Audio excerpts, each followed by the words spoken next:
गहरे जंगलों और ऊंचे पहाड़ों के बीच बसा था रुद्रगढ़ महल। महल की दीवारें इतनी ऊंची थीं कि कोई उसकी ऊंचाई का अनुमान नहीं लगा सकता था। यह महल वर्षों से वीरान पड़ा था, लेकिन इसके चारों ओर एक रहस्यमय सन्नाटा पसरा रहता था। कहते थे कि वहां कभी एक साहसी और दयालु राजकुमार अद्वैत रहा करता था, लेकिन एक रात वह अचानक गायब हो गया। राजकुमार के गायब होने के बाद महल को शापित मान लिया गया। जो भी वहां जाता वह लौटकर नहीं आता। धीरे धीरे लोग महल का नाम लेने से भी डरने लगे, लेकिन कोई नहीं जानता था कि उस रात महल में क्या हुआ था। सालों बाद एक दिन एक अजनबी युवक अमृत उस महल के पास पहुंचा। उसने गांव वालों से सुनी कहानियों पर यकीन नहीं किया और महल में जाने की ठानी। जैसे ही उसने विशाल लोहे के दरवाजे को छुआ, दरवाजा खुद ब खुद चरमराकर खुल गया। अंदर का वातावरण ठंडा था और दीवारों पर पुरानी तस्वीरें लगी थीं। उनमें से एक तस्वीर पर अमृत की नजर पड़ी। यह ठीक वैसा ही दिखता था जैसा गांव वालों ने राजकुमार अद्वैत का वर्णन किया था। क्या यह मेरा कोई पूर्वज है? अमृत ने सोचा। लेकिन तभी एक धीमी सरसराहट सुनाई दी, जैसे कोई उसके पीछे चल रहा हो।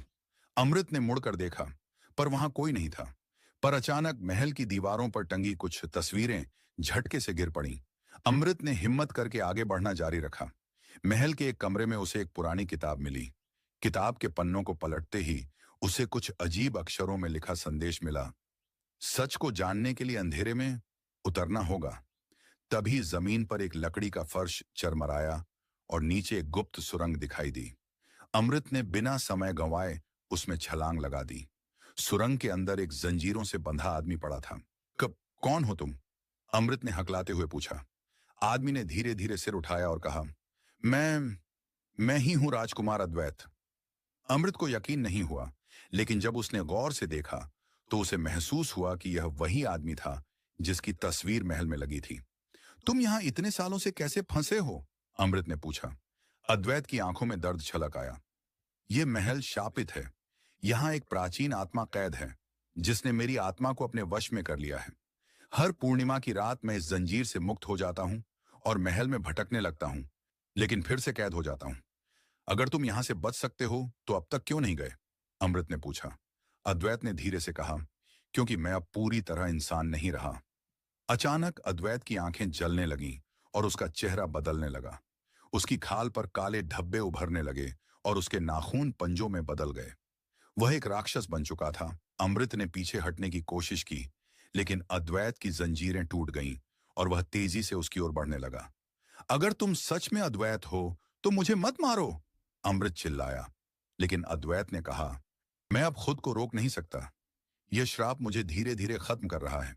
तभी अमृत को याद आया कि किताब में लिखा था, सच को जानने के लिए अंधेरे में उतरना होगा। उसने चारों ओर देखा और सुरंग की दीवार पर बनी एक रहस्यमयी आकृति पर हाथ रखा। अचानक पूरा महल हिलने लगा और एक चमकदार रोशनी चारों ओर फैल गई। अद्वैत जमीन पर गिर पड़ा और धीरे धीरे उसकी आंखों से पीली चमक गायब होने लगी। क्या क्या हुआ? अद्वैत ने धीरे से पूछा। अमृत ने उसकी मदद की और कहा, तुम मुक्त हो गए। अद्वैत को बचाने के बाद महल में फैली नकारात्मक ऊर्जा खत्म हो गई। महल के झरझर खंडहर फिर से जगमगा उठे और वीरान गलियों में फिर से जीवन लौट आया। अद्वैत ने अमृत को धन्यवाद दिया। तुम ना होते तो मैं शायद कभी इस श्राप से मुक्त नहीं हो पाता। अमृत ने मुस्कुराते हुए पूछा, अब आगे क्या करोगे? अद्वैत ने आसमान की ओर देखा और कहा, अब मेरा असली सफर शुरू होगा।